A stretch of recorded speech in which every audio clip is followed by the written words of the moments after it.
modern American society increasingly treats comfort, convenience, safety, and immediate gratifications as the highest goods. Technology eliminates effort, food arrives without cooking, entertainment arrives without seeking it, products arrive without leaving the house, information arrives without study, conversation arrives without community. Every year, more friction is removed from daily life, and at first glance, this appears to be progress.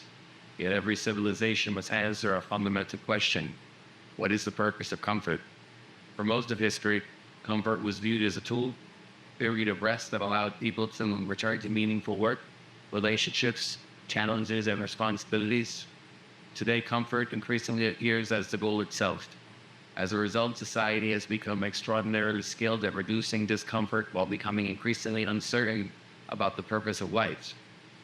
The deeper danger is that a society organized around comfort gradually ceases to function as a civilization and begins to function as a system of domestication. The civilization develops the capacity of its people. The domestication system reduces the need for those capacities. A domesticated animal is fed, sheltered, protected, and relieved of responsibility as well as agency. It survives through dependence rather than competence. What is the purpose of comfort? For most of history, comfort was viewed as a tool, a period of rest that allowed people to return to meaningful work, relationships, challenges, and responsibilities. Today, comfort increasingly appears to be the goal itself.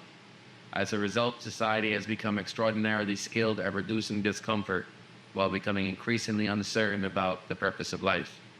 The deeper danger is that society organized around comfort gradually ceases to function as a civilization and begins to function as a system of domestication. A civilization develops the capacities of its people. A domestication system reduces the need for those capacities. The domesticated animal is fed, sheltered, protected, and relieved of responsibility as well as agency. It survives through dependence rather than competence. The danger facing modern society is not that people are becoming less comfortable. The danger is that comfort is increasingly purchased at the cost of capability. Every skill is surrender, for convenience creates an independency.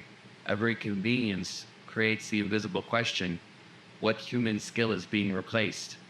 If a person cannot repair anything, build anything, grow anything, navigate without technology, solve problems without algorithms, or entertain themselves without a screen, then convenience has come with a hidden cost. The promise of modernity often sounds like freedom. You don't have to do that anymore. Eventually, the question becomes, if I no longer have anything to do, what am I still capable of doing? Civilization should produce stronger, wiser, and more capable human beings. The domestication system produces more dependent ones. This process naturally leads to infantilization. A mature adult accepts responsibility, tolerates frustration, delays gratification, regulates emotion. A civilization should produce stronger, wiser, and more capable human beings. The domestication system produces more dependent ones. This process naturally leads to infantilization. A mature adult accepts responsibility, tolerates frustration, delays gratification, regulates emotion, confronts difficult realities. Every moment of boredom is filled. Every obstacle is bypassed. Every discomfort becomes an emergency. Most of these innovations are not malicious. They are often designed to help people. Yet collectively, they create an environment in which fewer opportunities exist to develop resilience, discipline, patience, and self-mastery. People become older without necessarily becoming more mature. The body ages while the psyche remains dependent. Carl Jung warned that psychological growth requires confronting difficulty rather than avoiding it. A culture that systematically removes challenges may unintentionally undermine the very developmental process that creates mature, self-governing adults. When an effort disappears from daily life, the body loses its purpose. Human beings were about to move. In most of history, survival requires strength, endurance, exploration, and adaptation. Movement was not exercise, it was existence. Today, millions of people spend most of their lives sitting. They work sitting, travel sitting, socialize sitting, relax sitting. Such inorganic recumbency. So then they wonder why they feel anxious, restless, depressed, and disconnected. A dog confined indoors may receive food, water, and shelter, but it could be unhealthy because it requires movement. Likewise, human beings need movement to satisfy their needs. The body was built for challenge, yet modern life increasingly removes challenge from everyday existence. What was once unavoidable has now become optional, and what was once natural has now become something people will schedule into their lives. Yet human beings were designed not only to move, but they were designed to create. Throughout history, nearly everyone created something. People built homes, made tools, cooked meals, raised children, wrote stories, composed songs, made clothing, created rituals, built communities, and shaped cultures. Creation was not specialized activity reserved for artists or inventors. It was fundamental expression of human nature.